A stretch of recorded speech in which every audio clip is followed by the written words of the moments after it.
What is going on, everyone? Welcome back on Block Gems. So today we're going to get a little bit of a macro perspective on the NFT space. We're going to have a little bit of a state of the nation on NFTs, especially on decentralized markets such as OpenSea and Larva Labs. So guys, if you like the content, if you enjoy this kind of content and this kind of uploads, please remember to subscribe to the channel and hit the like button, but also turn the notification bell on, because I typically upload time-sensitive content, so you want to stay updated with the latest uploads. So let's jump right in. Oh, by the way, before we discuss the chart, big shout out to Hill Dobby. On Twitter, he should be Dobby Ethereum, if I'm not mistaken. So this chart here represents the volumes in US dollars across days, so segmented by days. And what we see immediately is that the volumes peaked at the end of August. Here we are at August 29, here at August 28, and we see that there was a sharp decrease.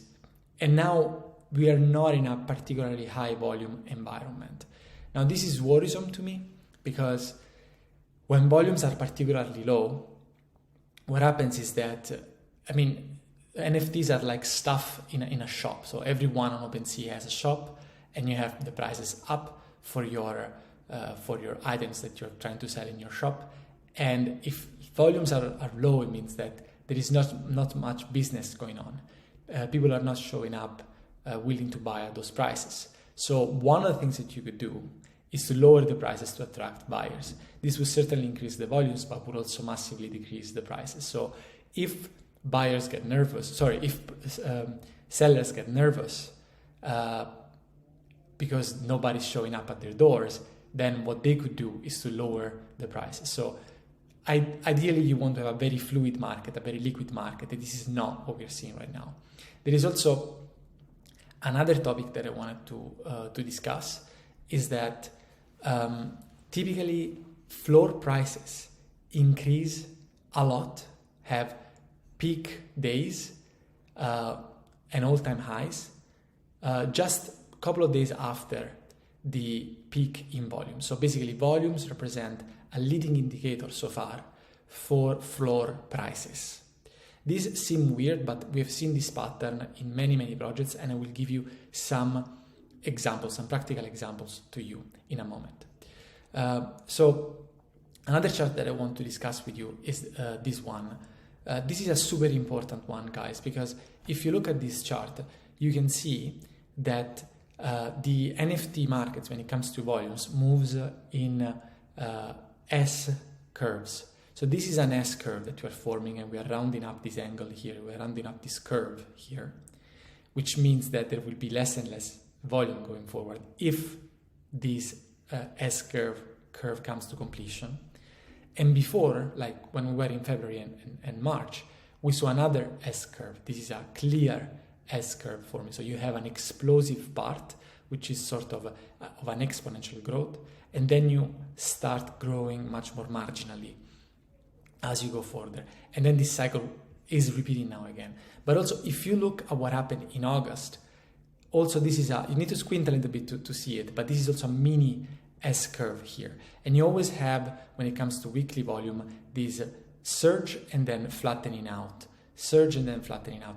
And I suspect that this is what is going to happen again. Now, does it mean that we have to run for the hills? Not at all. Actually, this could be an amazing moment to start researching new projects and investing.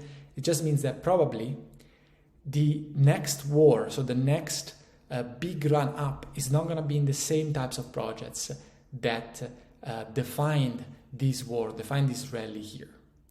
And let me provide you some examples. This was the huge rally of the art space and the centralized markets. This is when a lot of business was on NFT Gateway, when a lot of business was on Super Rare. This last one here was defined by the JPEG run up. Let's call it this way.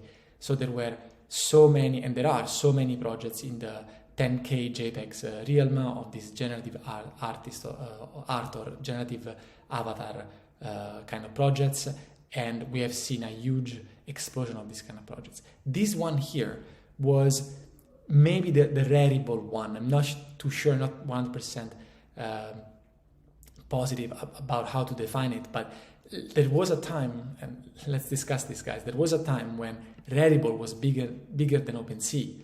Now, we don't remember this because it seems like it was a different era, and it actually was.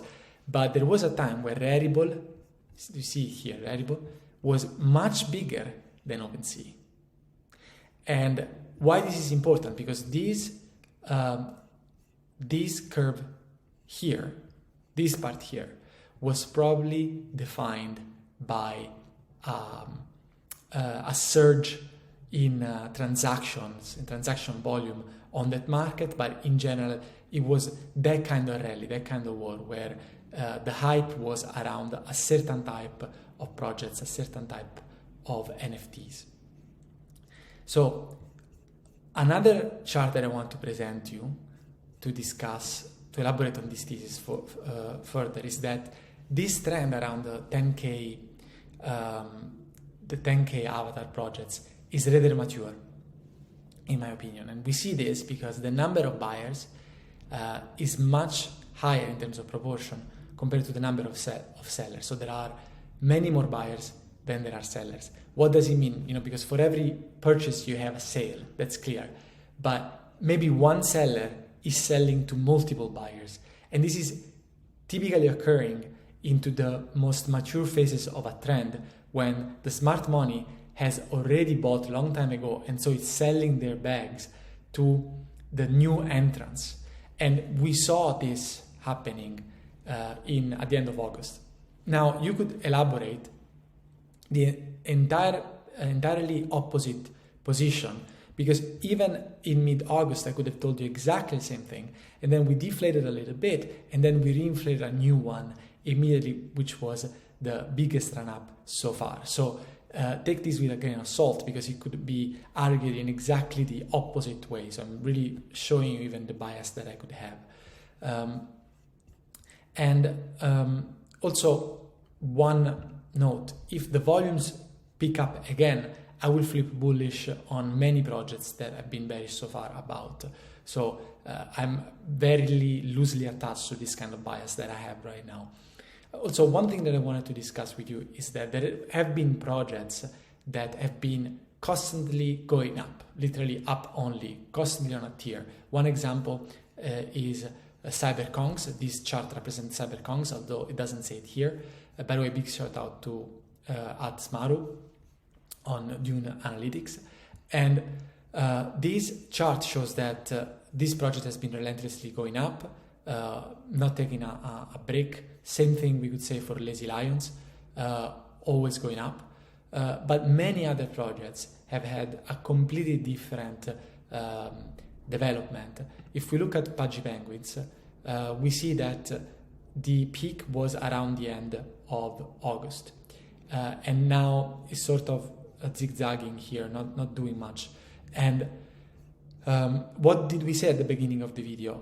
That the surge in volume was a leading indicator for surge in floor price, which is exactly what we are seeing here. Pudgy Penguin floor tracker, at the end of August, we are seeing the peak. This is also the story for Mibits.